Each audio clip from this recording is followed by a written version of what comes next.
Mesdames et messieurs, chers téléspectateurs, bonjour et bienvenue ici à Bamitra, Cameroun. Je suis le docteur Joya, je suis phytothérapeute, naturothérapeute, docteur traditionnel et diplômé en santé de reproduction. Ça, c'est la médecine des Blancs. Aujourd'hui, je reviens sur le problème de l'azospermie occasionnée par une varicocèle. L'azospermie, qu'est-ce que c'est? La varicocèle, comment est-ce qu'elle arrive? Peut-on en guérir?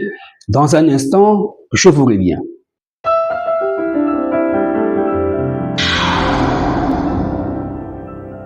Merci d'être resté de nôtre. Vous êtes des milliers à nous suivre sur les plateformes YouTube, Facebook, TikTok et WhatsApp. La varicocèle, c'est la dilatation des veines au niveau des testicules.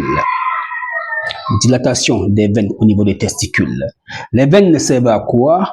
À refouler le sang vers le cœur. Les artères à pomper le sang des organes du cœur vers les organes.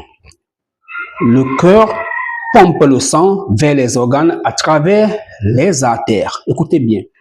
Les veines pompent le sang des organes vers le cœur. Donc, lorsque le sang arrive au niveau des tissus des testicules et a du mal à repartir vers le cœur, il y a une forme de stagnation. Le sang va traîner dans les testicules, augmentant ainsi le calibre, la taille de l'intérieur, de la lumière des veines. Donc, les veines vont se dilater. Les valves qui sont en charge de repousser le sang vers le cœur vont être défectueuses. Une valve va être défectueuse. Il y aura donc cette dilatation des veines des testicules qu'on va appeler varicocèle. La conséquence, c'est quoi? C'est un problème au niveau des testicules. Ça peut être une atrophie testiculaire parce que le sang arrive et ne repart plus. Donc la vascularisation, l'alimentation en sang des testicules est perturbée. Et la conséquence, c'est quoi? Dilatation des veines appelée varicocèle. L'autre cause directe, c'est que ça va provoquer un problème au niveau de la spermatogénèse, la fabrication et la production des spermatozoïdes. Voilà pourquoi la plupart des cas de varicocèle sont associés à une azospermie. Alors, varicocèle ayant créé une azospermie, peut-on en guérir? Je vais prendre le cas de ce monsieur qui a pris un traitement chez nous, un traitement pour soigner son azospermie, sa varicocèle et son hypotrophie testiculaire. Quelques mois, il nous revient. Ensemble, on va lire son message et vous allez bien comprendre qu'il est en train de guérir. La varicocèle est partie, les testicules sont toujours petits, la spermatogénèse, la production de spermatozoïdes n'a pas encore eu lieu. Donc, il est toujours azospermie, il y a toujours une atrophie testiculaire, mais la varicocèle est partie. Peut-on donc guérir de la varicocèle en buvant les remèdes traditionnels? Ce test nous répond. Lisons. Voilà, c'est un ancien patient. Comment allez-vous? Il se présente, c'est monsieur tant depuis le Sénégal.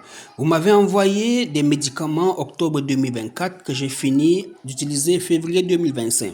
Regardez bien et observez, d'accord? Parce qu'il y a des gens qui pensent qu'on modifie les choses. On lit le deuxième paragraphe. Il dit cette fois-ci, d'accord? Cette fois, ça veut dire qu'il y a une autre fois. L'échographie testiculaire a donné une hypotrophie avec absence de varicocèle, contrairement aux précédentes qui avaient donné une hypotrophie avec varicocèle. Donc, après avoir suivi le traitement, il n'y a plus de varicocèle. Alors, vous convenez avec moi que ce monsieur est sur la voie de la guérison. Ce qui avait provoqué une hypotrophie testiculaire est parti, la varicocèle.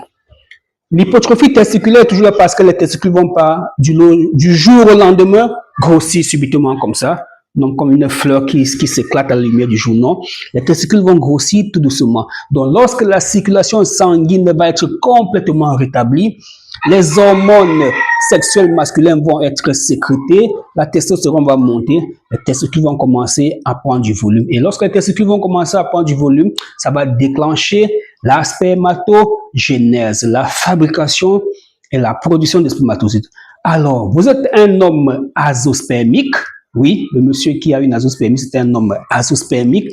Ne vous inquiétez pas, Recherchons la cause de votre azoospermie et on verra bien s'il y a une solution pour vous. Mais si vous avez une azoospermie obstructive, c'est-à-dire vous produisez les spermatozoïdes, mais les spermatozoïdes ne sortent pas des testicules à cause d'un blocage, alors il faut faire la chirurgie pour libérer le petit passage et les spermatozoïdes vont partir pour se retrouver dans le sperme, parce que le sperme, c'est le sperme, les spermatozoïdes, c'est les spermatozoïdes.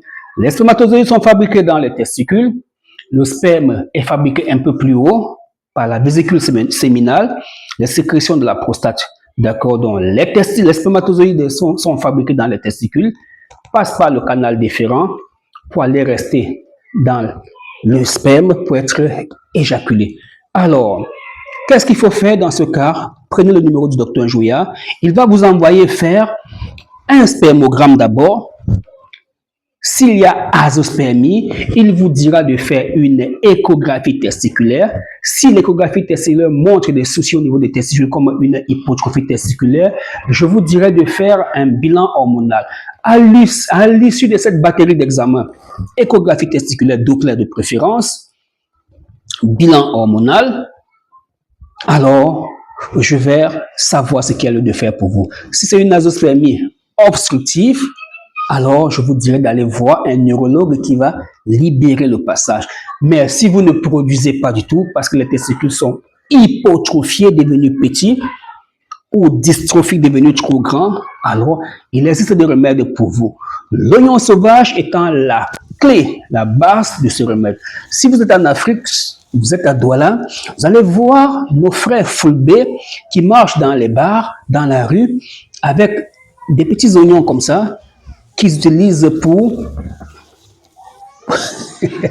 que l'homme soit, vous comprenez, pour que l'homme soit viré. Donc, les oignons sauvages que vous voyez là sont des produits très puissants pour soigner les hommes qui ont des problèmes avec leur appareil intime. Écrivez-moi, on va discuter, inbox via WhatsApp. Merci et surtout, bonne et heureuse année 2026. Nous sommes le 11 janvier et j'ai tenu à faire cette première vidéo de l'année pour parler de ces hommes qui souffrent d'azoospermie, qui se découragent un peu plus tôt parce que pour eux, il faut prendre le remède et voir les spermatozoïdes apparaître subitement comme ça. Non, ça ne se passe pas comme ça, ça prend du temps. 3 mois plus tard, 6 mois plus tard, quelle est ma situation? Si les choses ont changé, je recommence. 6 mois plus tard, ça va changer, environ 1 an. Shalom et d'ici là, portez-vous bien.